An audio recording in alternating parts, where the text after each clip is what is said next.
Welcome at the Beyond Interior Design live show. And for the people who don't know me yet, I'm Mark Muskes, your host. I'm an interior designer, and together with Sven van Buren, we are the founders of the Institute of Interior Impact, connecting interior designers, interior design professionals from all over the world to bring our beautiful profession to the next level.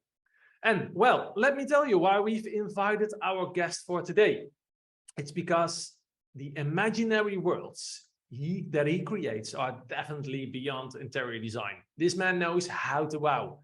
He's a creative director of at Chorus, based in London, the UK, a creative agency that designs and creates big, bold, immersive brand experiences.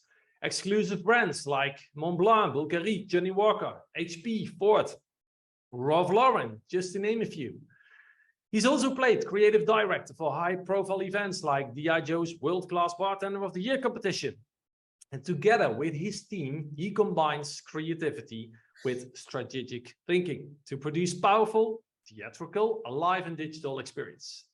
Maybe you already have some first thoughts and ideas for your next new project. Well, this man is able to stretch, bend and twist your fantasy to create something out of the ordinary. I will promise you this conversation can open a lot of wonderful doors in your imagination of what our world could be.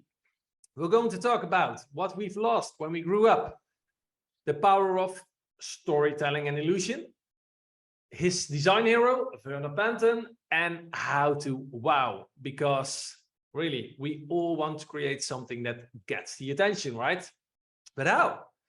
2 weeks ago, I met him for the very first time, and now he's here. Open up, get inspired by this amazing artist, Grant Dudson. Thank you for having me, Mark. Good morning. How are you? Good. Thank you very much. How are you? Yes, I'm fine. Yeah, really looking forward to, well, actually continue our conversation. We spoke just 2 weeks ago we met for the very first time. We did indeed. Yes, and I was following you already, well, for months, I guess, with your posts on LinkedIn, and was really inspiring. And I said, well, I need to invite him in our Beyond Interior Design live show. So, well, I already gave a kind of introduction, but can you tell me more about your background? How did you end up to be a creative director? My background began actually only about 12 years ago. I was kind of late to the scene. I was given the opportunity by a creative director at a company called Drive Productions, and they did huge epic projection mapping shows for like Ralph Lauren, Ferrari, Nokia Lumia Live was a big launch where we projection mapped Millbank Tower. So they're all very epic gigs, and it was really awe-inspiring. I stepped in and I was completely, not familiar with that world, and they took me under their wing and they taught me all they knew. And I went from kind of really understanding projection mapping into various other kind of technology driven experiences. And that's what I offered to the table, is that kind of diversification, because sometimes you can put yourself in a box. So we said, right, we're a brand experience agency, not a projection mapping agency. And then we would start to create technology driven experiences, from designing interactive dance floors for Hewlett-Packard for their Bending the Rules campaign, all the way through to immersive art installations for the likes of Ford. And it's just gone from strength to strength. And I kind of went from creative to senior creative to creative director, owning my own projects within about 5 years. And I've done it ever since. And I absolutely love pushing the boundaries of what's possible with brands, and kind of really looking at all of the cool, inspirational stuff that artists create out there, and then work out how we can actually kind of almost retrofit or be inspired by that work to create really cool projects. Yeah, so what is it with all these technical features? Because it's it's really a combination of this digital world and just your own imagination. How's that? Yeah, what did you all? You were always interested in this digital world or technology, or? I'm always interested in doing something that hasn't been done before. That's it. And the thing is, technology is, if you're an artist, you've got to look at the tools that you have available to you, and technology is part of that toolkit. Yeah. And looking at a technology where you go, oh, it's got that application, but there are a myriad of others that haven't really been explored. And you can take technology and you can combine those. So for example, projection mapping that is then combined with motion tracking. So then you can projection map a moving object. All of that kind of stuff starts to get really interesting. And then you go, well, how can we interweave that into a brand experience? So from my point of view, you know, knowing the latest technologies, understanding the science behind them and how to use them in unique ways is really important.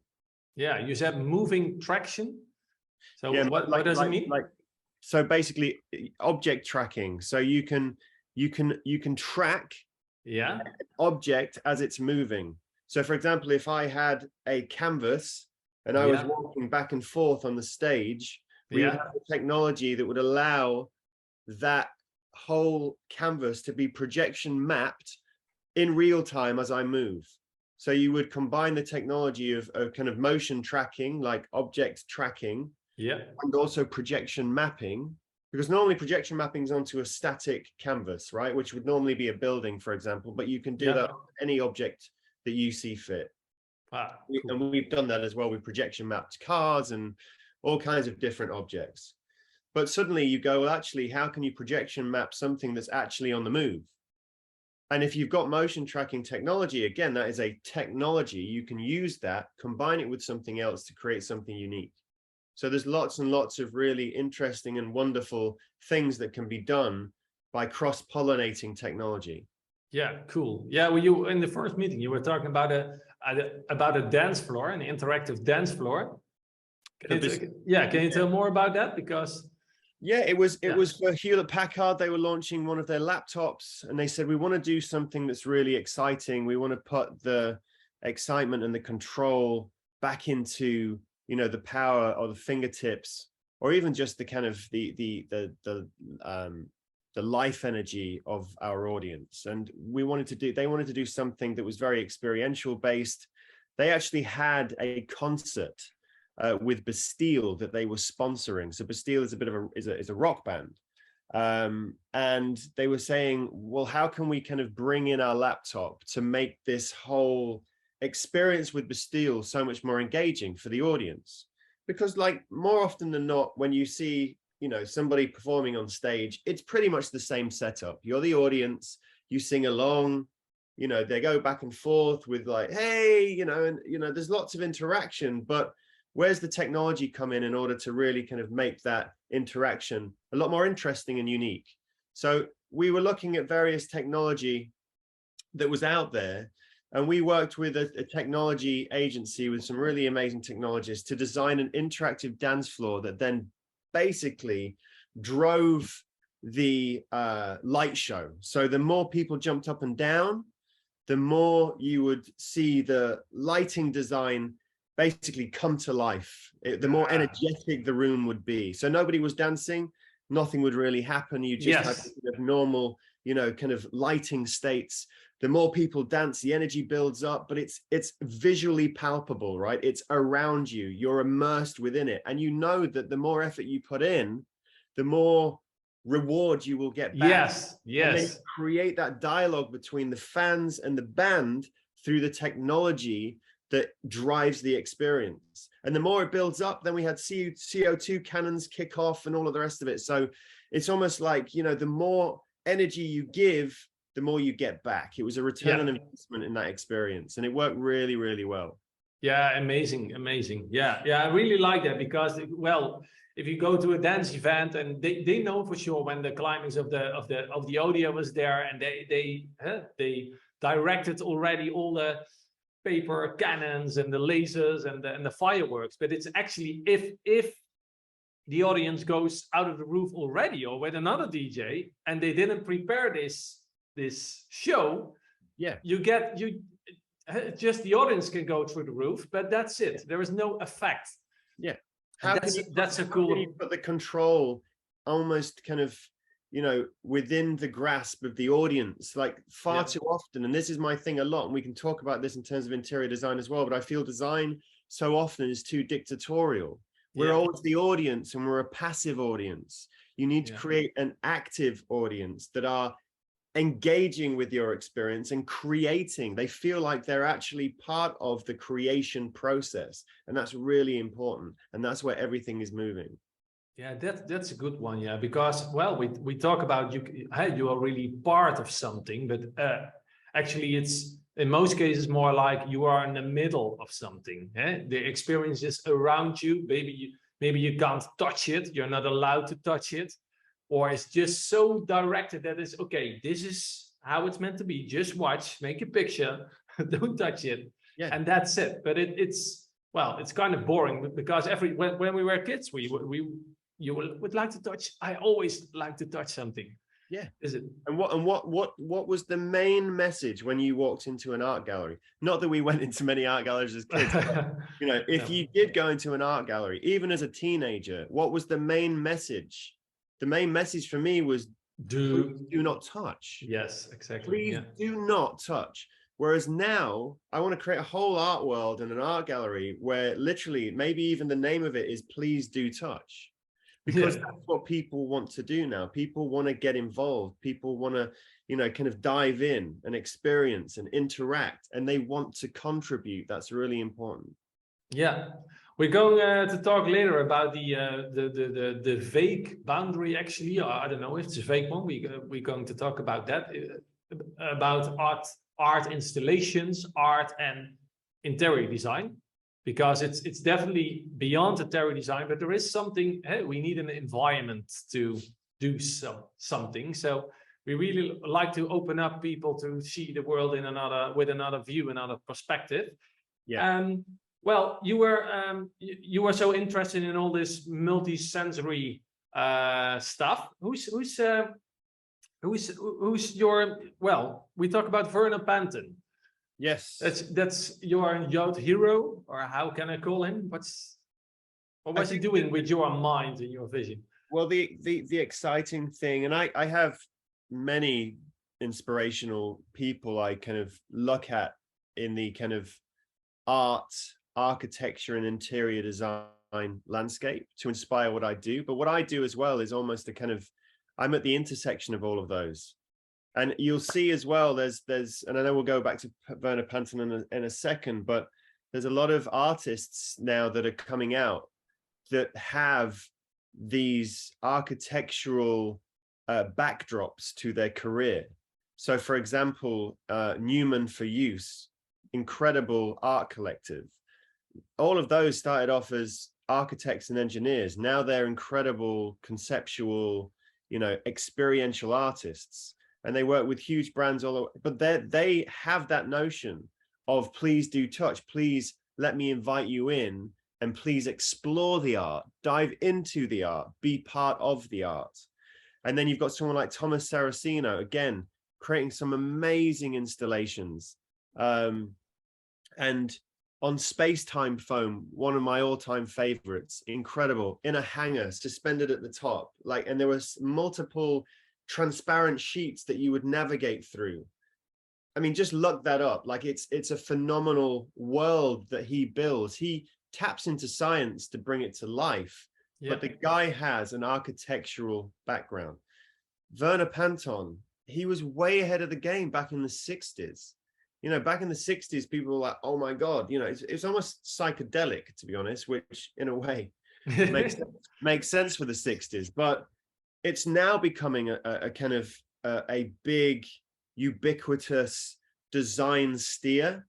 You know, if you look at the stuff he was designing back then, it is so relevant to what we are actually seeing now and where we are taking art, interior design, experience, and brand experience. It's all going in that world. He was designing worlds that were, I mean, so far beyond anything anybody else was doing. And I always say this, like, if you create something as an artist or a designer, like, just do it in a way that evokes a response. He was color blocking, right? So he had all of these, you know, beautiful rooms, but everything was red in one room. Everything was a vibrant blue in another. So it was really striking and very unique. And then he would design furniture where the furniture wasn't dictatorial, it was explorative. You could find a way to perch in it that was different to somebody else. You know, a lot of the time, if we look at a seat, we go, right, there's only one way to sit in that. Whereas Werner Panton was like, here's a seat, sit in it in any way you choose. You choose. Well, the question was already, is it a seat? What is it? If we look at the Visiona 2, yeah, exactly. Yeah. What is it? And how do I use it? Yeah, exactly. But we will always know how to use it, right? That's part of who we are as human beings. But and this is what we'll talk about a little bit later on, but that's the point, is that we are built to explore. We are built to be curious. As a human, you mean? As a human being. And that is what we need to elicit within the response we get when we design stuff. We want to bring out that sense of curiosity. We want people to feel. And in order to kind of create a kind of a sense of feeling, and create a sense of wonderment, we need to give them a world that they can dive into and that they can pretty much kind of interact with on their terms. It's really important that. Yeah, you can choose how you want to choose how you interact. Just because, you know, you might not see it as a kind of conventional seat doesn't mean that it's not. As kids, we would find rocks and then we'd turn them into seats. We would find places on the floor and we would turn it into a seat. You know, the thing with us when we enter this world is that we have this this beautiful imagination, and it gets almost kind of just beaten down as we get older. And I think as artists and as designers, we have the opportunity to kind of reinstate that sense of exploration, and we need to bring out the creativity in our audience. Yeah. My son is 7 years right now, and he's well, they teach him how to write and how to with all his numbers and figures, and he was complaining because he just started now 3 weeks after the summer. And he was complaining about his building area was gone. There was no creative corner anymore in the classroom. And I was like, okay, already? You're 7 years old and right now it's already starting? Yeah. And he's so into it. Yeah. I think we, you know, I would never, ever, ever have a school that doesn't have a corner for Lego. Like, I would just have a Lego corner for anybody from the age of 3 till the time you graduate. Like, have places you can go and create, and schools should do more of that as well. That it baffles me as to why, you know, art and design and technology aren't more core subjects, because this is what defines the world we live in. Yet I mean, even myself, like as a child, I was always pushed to do mathematics and science and geography and religious, you know, and I was like, well, why am I doing geography? I've learned more about the world just by traveling than I ever did when I was sat in a classroom. And my mind didn't work like that. Like, you put me in, you know, an art and design class, I'm there all day creating amazing stuff and really exploring. And that, you know, the teachers knew that was my talent and my disposition. I was naturally disposed more to kind of arts and craft. Yeah. But they ignored it, and they were like, no, you've got to do maths. And I'm like, simultaneous equations. When am I ever going to use that? Never. Trigonometry. When am I going to use that? Well, I'm never going to be a civil engineer, so never. You know, why are we pushing that to be a core part of our education when it's the creativity that should be given a lot more of a center stage from my perspective? Yeah, well, yeah, I totally agree, because I recognize this all these years in school. I couldn't wait to go at some design school to really get all my fantasy going on and my imagination. I could create something and not create a full book with numbers and text, but something else. I was like, this curiosity of these kids, it's really you were talking about it. You are not dictating how as an artist, as a designer, you don't dictate how you need to use the space, like a museum. It's like you need to design an environment that is open and inviting, and you can discover where you go. And that's what, then you go at new places, right? You discover, that's what, And normally if you look at interior design, it's so, you have a chair, you have a table, you have an empty corner maybe, and we put some decoration there or plants to be really generalizing now, but you never, you never go into the, well, let's say the empty corner in your house. My kids last time they are building huts and tents under the table. That's lovely, right? I still like it to be in this kind of small environment with them. It's really cool. Exactly. They show me, and for sure we have some people listening and watching right now with kids. They will recognize that your kids are showing you angles and views in your environment that you never saw before, even in your own house or garden. Exactly. That's so cool. But you would have seen it when you were a child. Definitely, There's something there that is not quite right, like, and that needs to be fixed from my point of view. And as designers, we have the opportunity to fix that. Yeah, definitely. Well, let's see. About this high-end interior design. People, a lot of interior designers are like, I want high-end clients. I want to design this luxury apartments environments. I like to design for brands. Well, let's start with your expertise. You're working with big brands, big companies, and although you are creating these dream worlds, and it's amazing that they give you all this freedom. And they pay you for your creativity.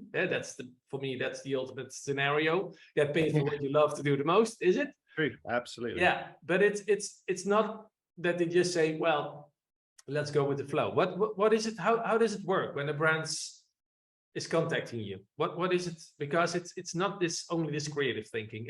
I can imagine it's strategic as well, is it? It is. I mean, I think there are a couple of ways to address this, because obviously if you're just entering into this world, it's very difficult to work with a big brand when you don't have, say, a portfolio of proven projects that have returned, the kind of the desired investment for the brands.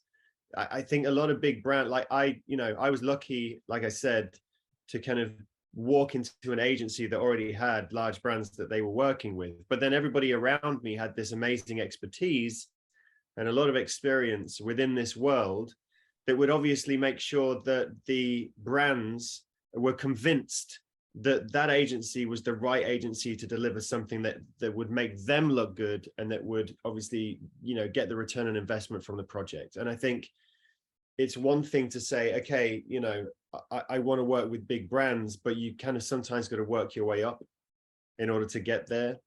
Now, obviously, if you can get at the table and they put a kind of project out to tender and you get the opportunity to pitch, it's really important to work hand in glove with that brand and really understand what that brand wants.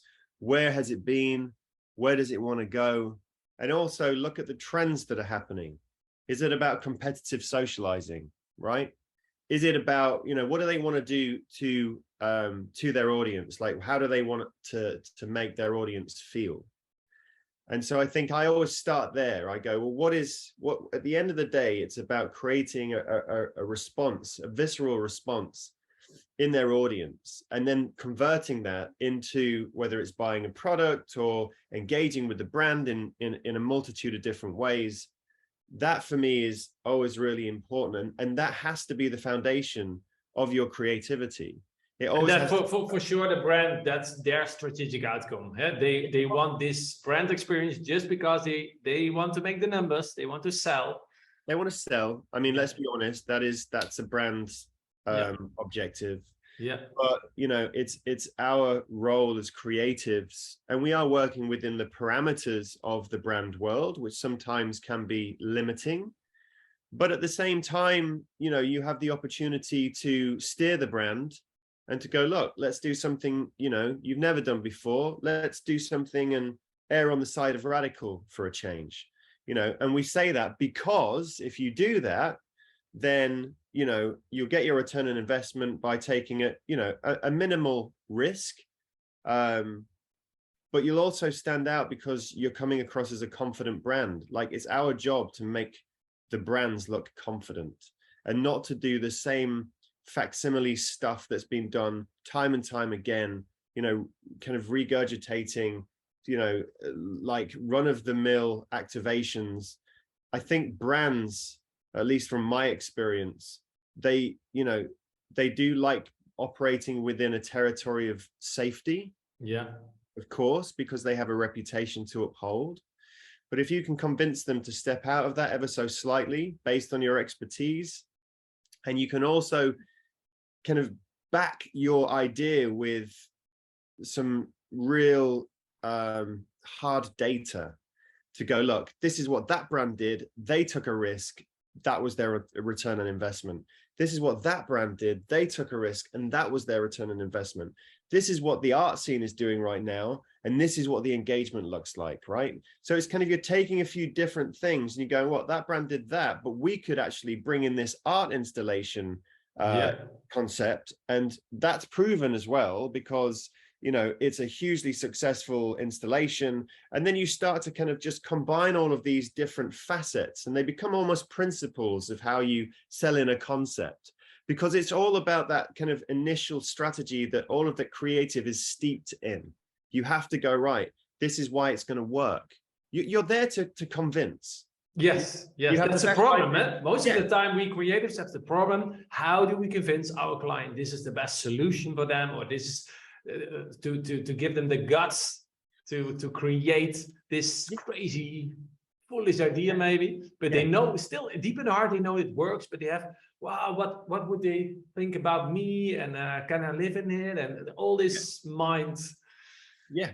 And that's why you have to, your upfront stuff in your presentation, it needs to build up, right? And you go, right, this is you, and you play the brand back to itself.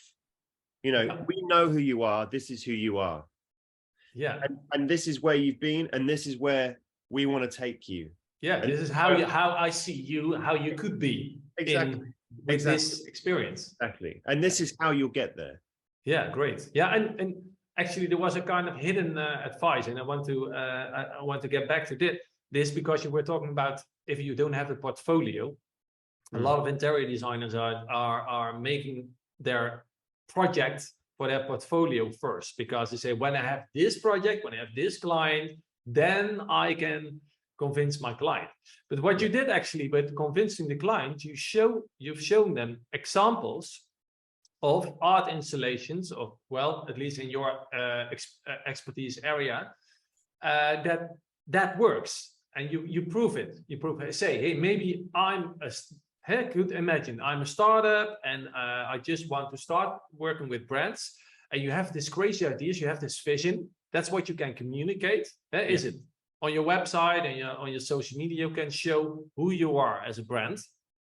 Yeah. And although you didn't have this big project yet, but if you can show your clients, if you can make them interested and they will contact you, and you can show why your crazy vision could work for them, you have an opportunity, right, to start in this. You definitely do. And I think, I think if you're a startup, it's never going to be easy. I think ultimately you also need to pull it. That's why a lot of startups have advisors, you know, people who are veterans within the world you're in, because then there's validation behind you as well. And if you're unproven, that's a risk for brands that most big brands are not willing to take, right? So you do have to kiss a lot of frogs along the way, but eventually you get to where you need to be. You are given the opportunity you need, and actually, to be honest, it's not a bad thing, kind of, you know, starting with smaller brands, making a few mistakes along the way, learning from those mistakes, and then kind of, you know, polishing your approach. And then, you know, when you do sit down with a brand, you have the expertise to guide them, because listen, they're all people at the end of the day. I know we got, oh, Johnny Walker, oh, you know, Ralph Lauren. Well, they're just people. And actually, a lot of the people are new. So they'll bring in a new bunch of people who actually, to be honest, aren't massively well-versed in brand experience, but they've been given this big role, and it's our job to make them look good, right? So it's our job to meet them on a human level and go, right, this is what we need to do, because A, B, and C. This is what the return on investment looks like. These are going to hit your KPIs. Like all of that type of data needs to be integrated into the way you manage a project. Yeah. It's really important for them, because when they're talking, to the powers that be, it's about money for them. Yeah. And what does that look like? What does social engagement look like? How viral has it gone? It's all of that kind of stuff. Yeah, you can have your designer skills, your creative skills, but you need definitely to develop yourself on other skills as well. Yeah. You need a kind of strategy to develop a strategy. You mentioned it before, your own design principles, actually. Yeah. So what is it? If you start a project, what is the how do you have already the end in mind? Some designers do. They think they know already what they are designing, how the final design will look like. For me, that's kind of strange, because there are so many things and inspiration on the way, on the discovery with your clients, that you don't know what the end design could be. But what's your ultimate outcome? What's your what you're aiming for? It's a case by case basis, because projects change. There's so many twists and turns. Like whatever brief you're given at the very beginning might not necessarily be the brief in another 3-4 months time. And the whole point really with kind of stepping in to a room and pitching a vision is to, again, win the hearts and minds of the brand. Once they then subscribe to that, you will work with them in order to get to the kind of the perfect end result. But again, when you're working with them, the parameters you're working within changes along the way, right? Yeah. So we've won a few big pitches recently, and the nature of the project has changed dramatically. And it's so funny to see, a year later, where you've ended up and where you began. And you've got to be used to, if you're a creative that wants to work within this world, you've got to be used to these ups and downs and these twists and turns, because that's just part of it. You can't go in. What I struggle with at the very beginning was coming in with a kind of purist creative concept and going, look, this is it. Yeah, buy this. Right. Yeah. And not being malleable enough to work with the client to actually get it to a good place. And you don't want it to be designed by committee, because then it's also going to be a problem, because at the end, when the client stood there looking at it and they go, what the hell is this? Then they're going to forget all of the contribution or all of the steer, all of the things they told you to do. And you're just taking everything that they're saying as though it's gospel. And then you just apply that. You're not a creative anymore. You're just delivering whatever it is that they're asking you to do, without recommending that if you do that, that's going to be the repercussion of you changing this. And it's not a good idea.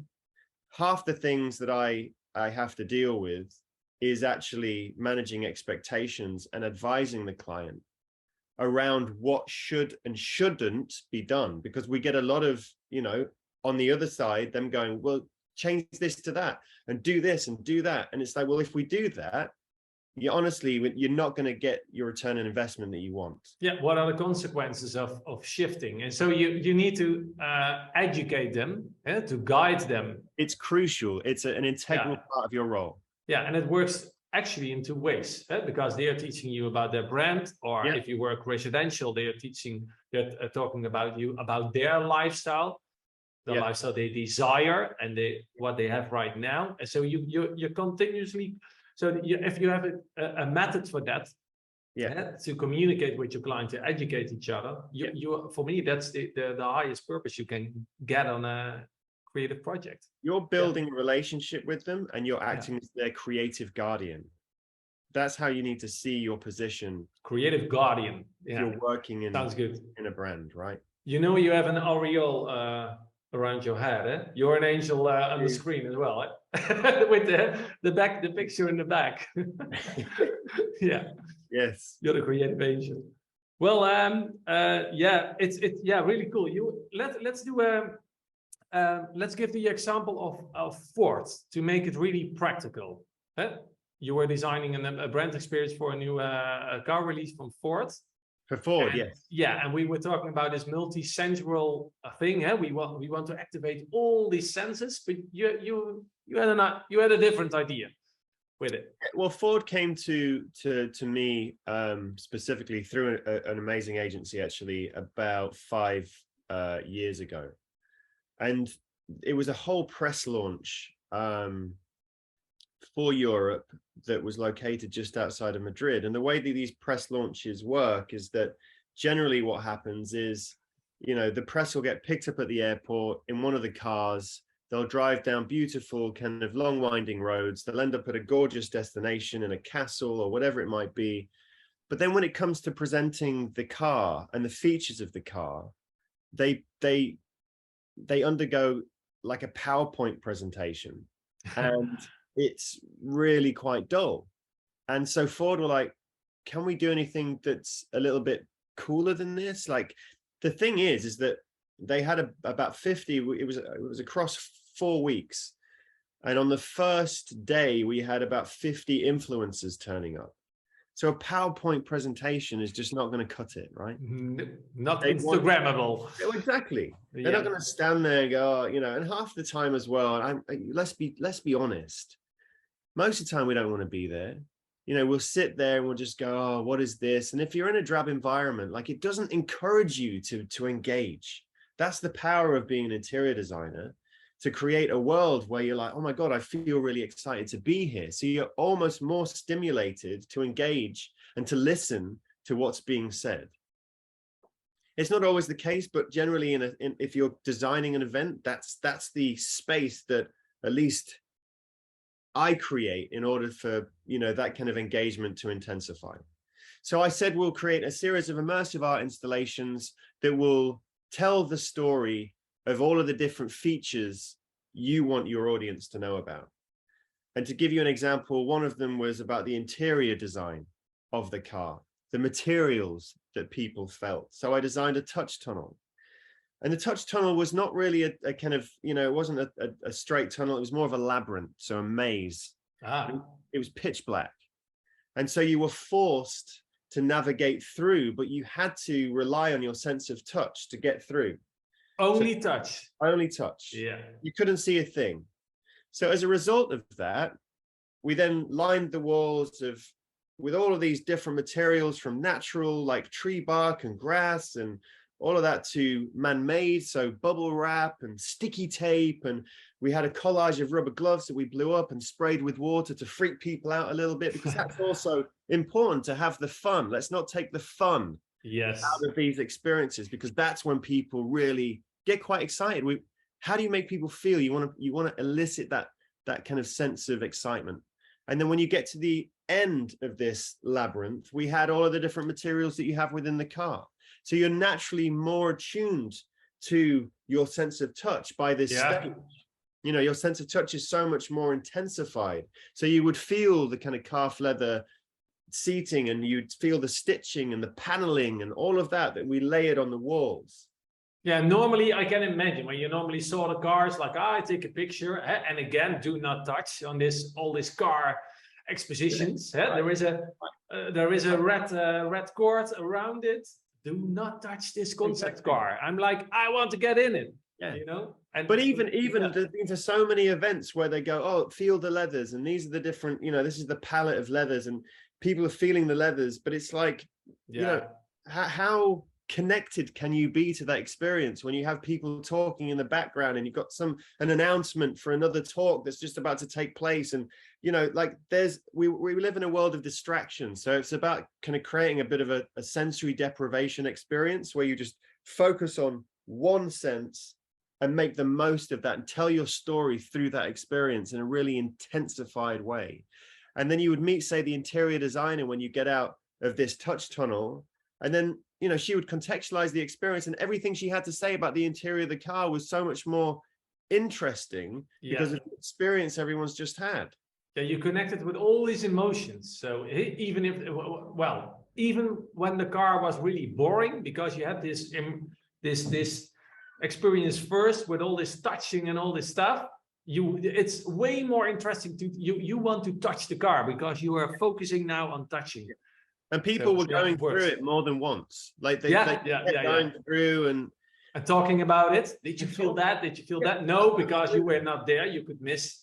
We would make it. I mean, obviously people smuggled them in, and it's a little bit like punch drunk, but we would take people's phones before they went in, right? Yeah. And then they would take them. So the whole point was actually, can you identify 10 of the materials in this experience? So just again, it means that people will go in, they go, oh my God, what is that? Or what is this? And it's a unique way of addressing a feature of a car or whatever it might be. And it is a memorable way of doing it. So that stays with them beyond the event. Yeah. Is it true that we take interior design way too serious, if I hear you? I personally think that we do, but I understand that, interior design, if we're talking about hotels and all of that, there is a utility that is, it is incumbent within the approach. So, if you're having a conference room, then you do need chairs, right? If you have a bar, you need stools. What those stools look like, now that's an interesting place to explore. And I think, that's why I love Werner Panton, because Werner Panton also understood the necessity of utility and function within a space, but he would design it in a very abstract way. So you'd still have the stools, but they'd be shaped in a really kind of interesting, unique and organic fashion. And so from my point of view, and color is so powerful, even just kind of, chromatic, like a monochrome color blocking, like it's such a powerful statement in a space. If you look at a lot of the brands now, like Louis Vuitton's done it, like Virgil Abloh did it with, creating a whole kind of, it was like a green shop. It was green on the outside. It was green on the in. The mannequins were green. The couches were green. The carpet and everything was green. And when we talk about immersive art, like for me, the first thing that needs to be addressed is the visual sense. And it is about, making sure that if you're going to call something immersive, it's not just a wall and then you're surrounding people with a bunch of speakers and you call it immersive. Immersive for me is not immersive unless you deal with the number one sense in that scenario. And this is only my definition, but that is sight. And it has to be 4 walls, ceiling and floor. And you design it all. You don't leave out, like that is the canvas. You see it as one. You don't leave out the ceiling. You don't leave out the floor. Yeah. You literally connect every single facet in that room together to create a real bold and dramatic statement. That's really important. And few designers or interior designers or even artists do that as much as they could. I think if we want to maximize the way we engage people in spaces, we need to look at that room as a canvas and we need to address all of those different facets.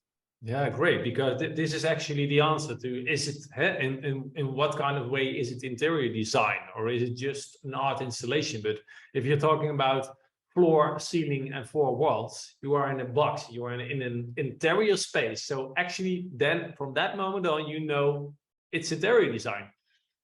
And you have all this freedom within the box, within this floor. And you're in the box, but you are right. But then you also have boxes that contain immersive art installations, right? So that, I think the difference from my perspective is that an immersive art space would be, it's bereft of utility because it's conceptual. Yeah, you're not going to go into a Yayoi Kusama kind of infinity room and go, where's the seat? Where's the toilet? Right, where's the right, exactly. Yeah. Whereas interior design has to have that. Yeah. But there's no reason why you can't combine and find that kind of middle grounds, that convergence between the two. Yeah, and what works really powerful is all these illusions. I saw many ceilings the last few months with all these shiny mirrored ceilings or glasses that are really wobbly. So like you're going, you are at the sea and you're working like a wobbly alley to your coastal design house, it's like, wow, this is really, now are you under the water, in the water, but you definitely have the connection with the environment.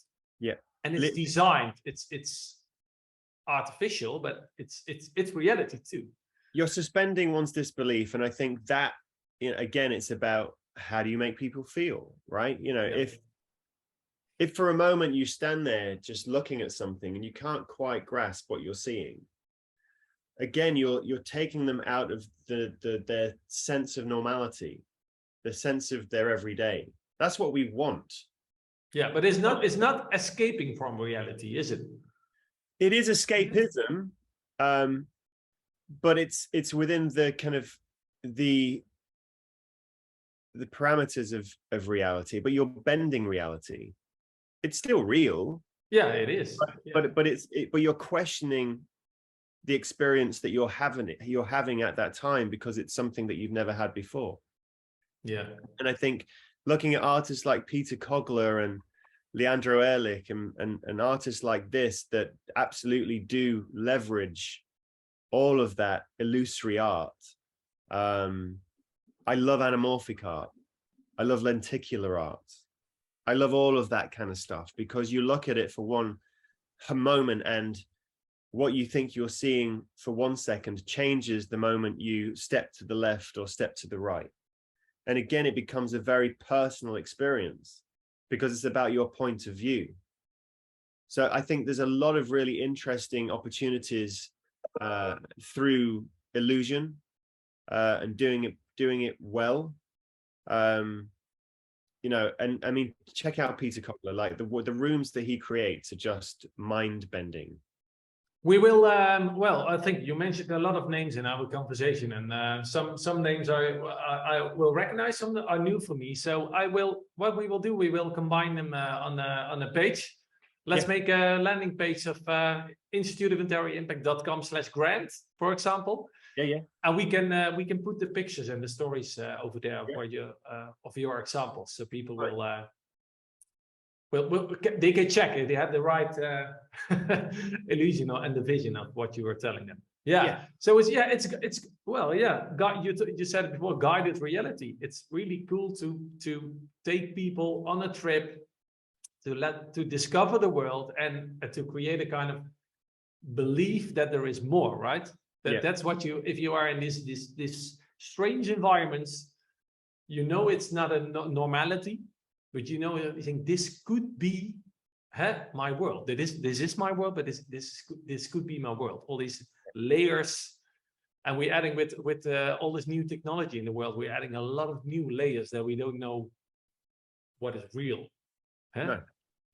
Absolutely, there's more and more of that happening all the time, especially with augmented reality and where that's going, and virtual reality. I bought an Oculus Quest 2 about a year ago to kind of explore where that's heading and how much better it is now than say 5 or 10 years ago. You know, and it's all moving so fast. But I absolutely will never ever believe that, you know, virtual reality or the metaverse, as people keep banging on about, will take over our reality. What we need to understand as well as designers is that the physical world that we're in will also evolve. Design will evolve, you know, and there's no better reality than the reality we have, you know. And yes, of course, in virtual reality world, you can fly and all of that kind of stuff, and that's fantastic. But we also have the ability now, with all of the incredible techniques and materials that are available to us, as well as it being done sustainably, we can create these beautiful mesmeric worlds that do transport people on a kind of visceral level. And I think that's our objective as artists and designers. So should that be the next phase of interior design? How would you describe it? The next phase of interior design should be a place for people to explore. It should be a place that evokes that sense of wonder and that kind of childlike magic. When we're young, we enter this world, we are naturally disposed to exploring our environment. Every corner we turn is exciting. Every rock has an interesting secret underneath it. You know, we are explorers by nature. And as we get older, we lose that sense of exploration. And as designers, we have the opportunity to bring that magic back. Yeah, great. Yeah, more playfulness in the world, is it? We need a lot more playfulness. You know, if we were never told to grow up, right, then how would we think as adults? And would we be a lot more sensitive to the magic in the world as adults? Because it's almost like we're told at the age of 14 to 15, grow up. Like there's a time in your life where you're no longer allowed to climb trees, right? I mean, I know this day and age you're not supposed to anyway because of health and safety, but you know, when we were kids, we used to play in the park and we used to climb trees and we used to do it. And then you go, you can't do it anymore. And then you look at everything that children have and everything's colorful. Then you look at everything grown-ups have and it's all gray, beige, and dull. And my point is actually, I think adults need color more than kids. You can put a kid in a gray box, you know, or a gray room or whatever it might be, and they'll find a way of creating a world of magic, because that's who we were as children and that's who children are.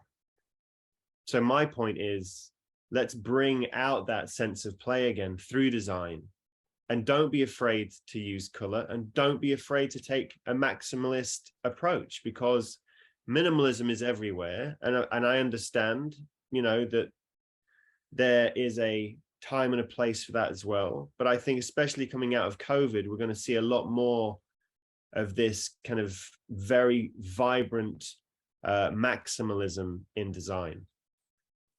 And that's the future of interior design from my perspective. Great message, I guess, to end this wonderful show of Beyond Interior Design, Grant. Thank you very much for sharing the vision with our following. If you are joining us here at the Beyond Interior Design live show, you have the opportunity to ask Grant some questions in the chat in a few minutes. If you're just listening to our podcast, Spotify or whatever, thank you so much for listening to Beyond Interior Design by Institute of Interior Impact. I'm Mark Muskes, and we're just getting started with this, well, promising podcast, because I can tell you we have a great guest lineup already the upcoming weeks. So stay tuned. Thanks again for joining us. And remember, together, we have the power to design this world. Bye-bye. Bye-bye.